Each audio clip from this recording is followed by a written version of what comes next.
The Dow is indicating a decline for the sixth day in a row amid political concerns in Europe. One bright spot is Disney, who beat earnings estimates last night and is trading up this morning. I'm Taylor Schranza, and the morning call starts right now.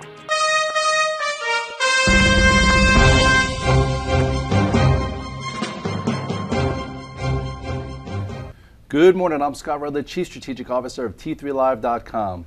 And I'm Lindsay Bell with The Street, and together we bring you the Morning Call Express. Last week, markets went into corrective mode with the jobless claims and then the big jobs number on Friday. And then this week, we came into negative news out of Europe. It seems like a little bit too much for the market to absorb. Yeah, I think the market tried to absorb all the headlines. We were getting used to some positive U.S. data. Then late last week, we saw that the numbers were starting to get a bit softer. People were getting upset with the claims number. The Friday's number was a bit disappointing. Then you come in this weekend and you see that Greece is back in turmoil, and then a bigger problem in France with the new elections there. It's basically like the whole course has been changed. Traders were very used to the fact that Europe would do deficit reduction and have austerity. Now it seems as if we have no idea what course they're going to take, the back and forth, all the different deadlines. So that creates uncertainty, and that's going to create pressure on the markets. Do you think this could be another 2010, 2011, where we saw the market decline off the highs? Well, in the last 2 years, we had a very soft time period in the second quarter.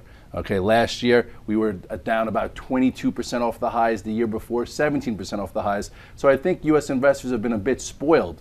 We're only about 5-6% off the highs, and people are already starting to get nervous, or they're starting to say the market is crazy. It's not crazy. It's actually correcting, and that's healthy. If you look at the chart of the spiders, you will see, or the SPX, that late last week we started to see this upper range right here. Okay, remember talking about 1390. When 1390 gave way, that was your exit out. On this day was when IBD went back in correction mode after the distribution days we saw here.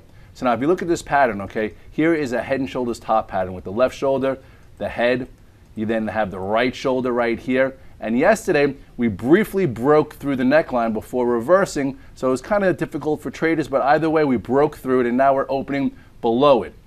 On a macro level, I do think that this pattern measures a move to at least 1320. What you do is you take the distance from the head of about 1420 down to 1360. That's 60 handles. So actually 60 handles takes you not only to 1320, it could take you down as low as 1300.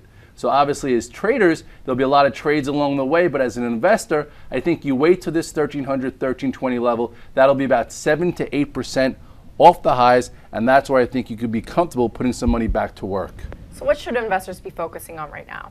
I think you have to just focus on the leaders. Get rid of the second, third, fourth tier names. Focus on Apple. Apple right now is trying to hold this, this 560 area right here. I would watch it very closely. I'm long a little bit. Let's see if it shows some leadership. If it breaks this area, your next big level for Apple will be this 520 to 517 area right below. I would focus on the banks. Look at JP Morgan. If you sold some strength here into 45, I do think that you could be a buyer down here close to the 200-day moving average around 39.70 to buy it back.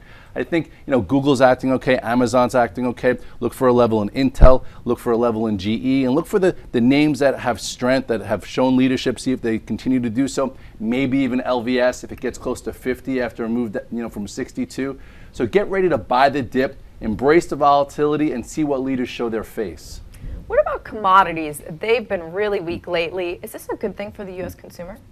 It could be. It's a bad thing for gold bugs. Gold bugs have to, follow their rules also. They're bugging out right now that, gold's been on the way down, but it's been in an intermediate downtrend the entire time. Now it's breaking even a more macro uptrend. So, there's a lot of pressure there. And as far as oil coming lower, ultimately it's going to be a good thing. 95 to 97, not the biggest deal. We go below 85 in oil, which could happen in the future. That'll be a very big benefit for the U.S. consumer and some U.S. companies. There will be some U.S. companies that will benefit from that, and we'll get into that in the long version and more. We'll talk about Kraft, we'll talk about Boeing and Eaton, who should all benefit.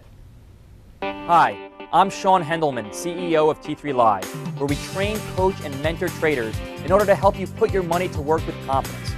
The T3 Live approach is a blueprint for you to recognize, adapt, and ultimately take advantage of different market conditions. To begin your training with T3 Live, we would like to offer you the opportunity to enroll in our free 30-day online home study course. Fill in your name and email address, and I'll see you on the other side.